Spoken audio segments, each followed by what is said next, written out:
Hey guys, working on this NC Miata with the V8 Roadsters American axle Camaro diff conversion. Um, Unfortunately, when I received my kit, there was very limited instructions. I did reach out, and by limited, I mean basically none. I did reach out to V8 Roadsters, and they sent me some pictures that were sent to them from a customer that kind of showed some insight, but it was still, in my opinion, for what you pay for what I perceive as a kit that's already engineered and should be very straightforward for you to install, I felt like there was something lacking on that front. So we'll get to the actual diff in a second, but the biggest kind of difficulty to me was this bar that you receive. So when you buy this from V8 Roadsters, you'll get this bar, has these gussets and has these ears, but there's no clear way that this goes in here. It goes behind the ear of the diff. So the ears of the diff sit up here. This is the front of the car, right?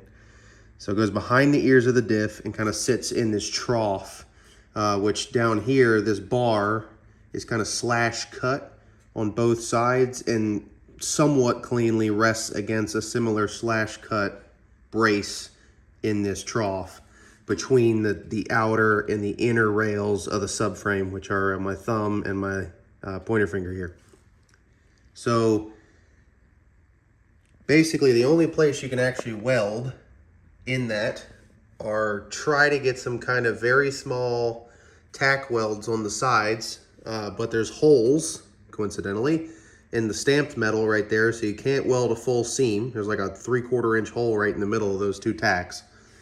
So that's really all you could get. What I ended up doing, somewhat based on the feedback and pictures I got from V8 Roadsters, somewhat on my own, on this side, on the inner side, the subframe is fairly close to the bar, so I used a ball peen hammer. You can see there's a gap right here, but I kind of tightened the gap up as much as I could in the middle, as far out as I could, and I welded the subframe directly to the bar. Two good, I don't know, 3-inch, maybe a little more on this side stringers. And then I put a nice, that was a piece of 3/16 by 1 bar stock, maybe 4 inches long, could be whatever. This is all kind of, how would you say? None of this is scientific. This is all put as much as you'd like or you're comfortable with, or put as little as you'd like or you're comfortable with. Again, there was no guidance given to me. It was put it in there. So this is 3/16 by 1 bar, about 4 inches long. Again, kind of pounded in the inner lip of the subframe so it was flush in this plane, and welded this really well, nice heat all the way around. Then on the front side of the bar,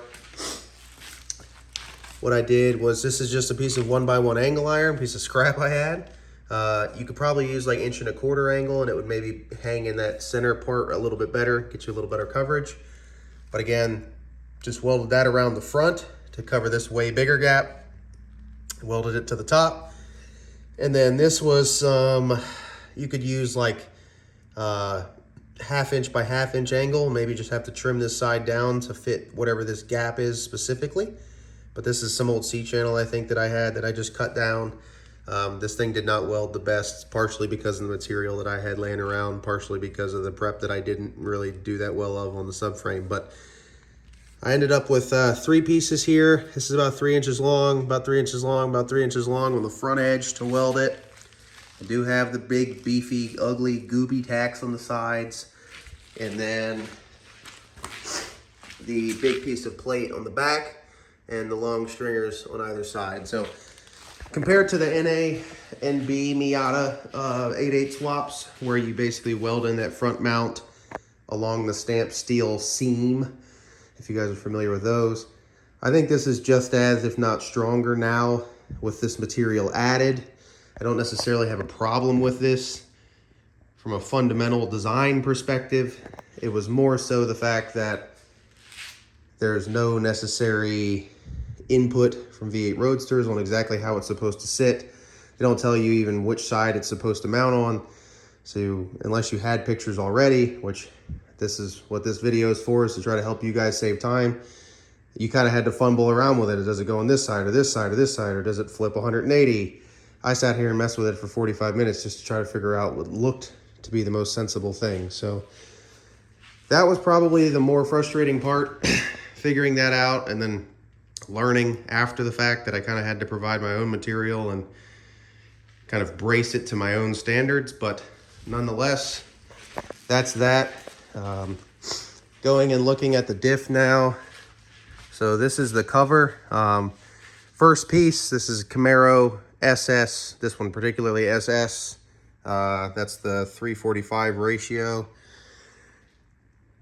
Sorry, that's the manual transmission. SS is the 345 ratio. First thing right off the rip, the factory cover comes off, this guy here. These factory bolts, again, because there's no instructions, none of this is mentioned. I only got this in post and email because I kind of pushed for it, but these factory bolts, let's go through here, are too long for the V8 Roadsters cover. They don't mention that because these bosses are kind of extra thick on the stock cover. So you can't use the factory bolts. There are no bolts provided by V8 Roadsters, nor do they tell you what bolts you need to source. These bolts here, I just threw the bag away, got from McMaster car. They are M10, 1.5 thread pitch, 35 millimeter long. These particular ones are ISO 10.9, hex flange, yellow zinc. I work on a lot of Japanese Euro stuff, so I'm addicted to flex flange or hex flange bolts. So gotta have those. But yeah, so you gotta source for those. You need 10 of them. The pack from McMaster is 10, which is nice, convenient. There is a gasket in here, which is like an O-ring deal if you've ever worked on LS cars or kind of modern GM stuff. It's a steel O-ring based gasket. Looks like that. Went ahead and replaced it. The part number for that guy is right here. It is, I think it was like 20 bucks. Got it on Amazon, I think. Maybe Rock Auto, can't recall. What else? So you can see you have to press these bushings in when you get them. They're not installed already. In my opinion, the sleeve inside of this is way too short. You see, this has already been fully installed one time, fully torqued, and this isn't close to tight, and that's way far away. I think it'll be fine, but it's just me complaining. Same thing on the other side. To me, the sleeve's not quite long enough. If I spin this around, so obviously this goes through your factory bolt hanger on your NC subframe. The factory diff mount kind of has one of these jobs. Factory bolt goes through here.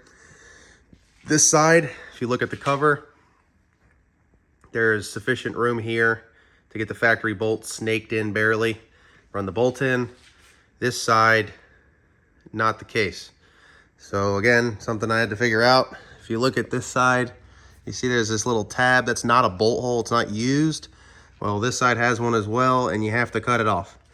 So you could cut more than this. I just had to do this in a pinch. I may clean this back up, but you basically have to cut this ear off here.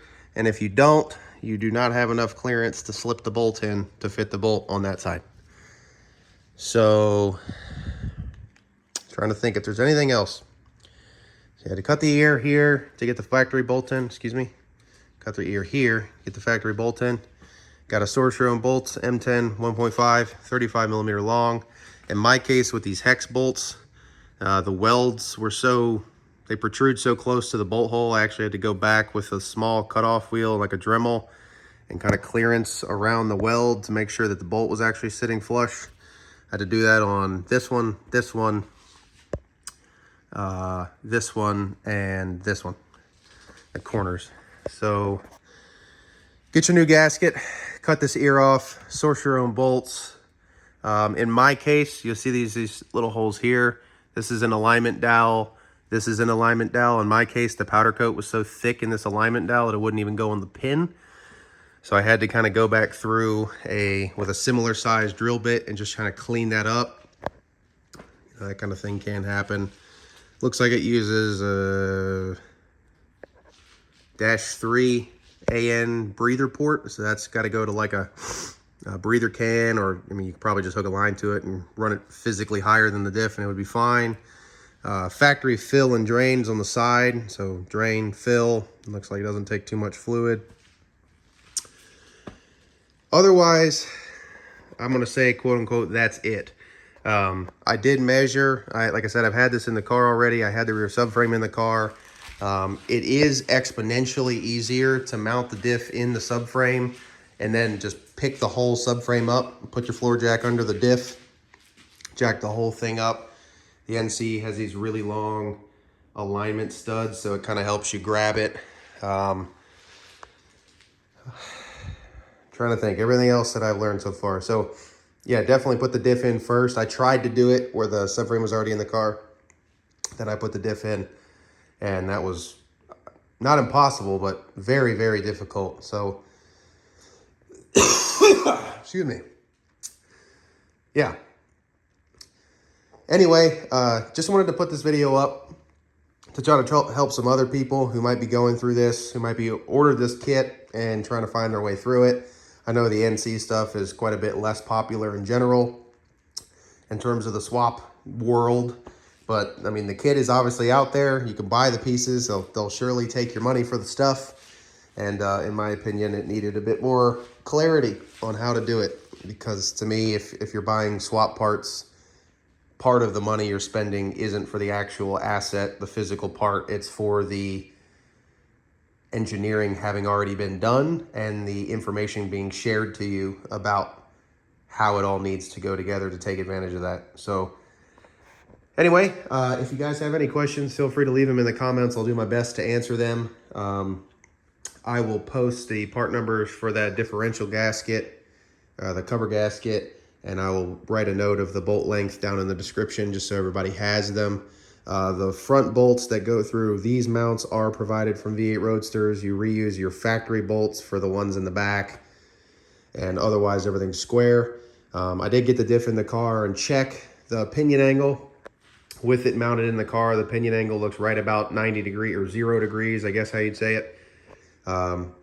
Relative. I'm also using their mounting kit for the LS with this transmission mount. A whole other story. I'll make a video on it, but with it in place, you do have some room for adjustment, kind of up and down, depending on how much you force it up and down before you mark your holes to drill. And that had around 3/4 of a degree of down tilt. So we're within a degree, flange to flange. I do have to get the drive shaft ordered and everything. So anyway, rambling on at this point. I appreciate everybody's time and watching. Like I said, if you have any questions, feel free to leave them down below. Hope this helps somebody, and we'll catch you on the next one.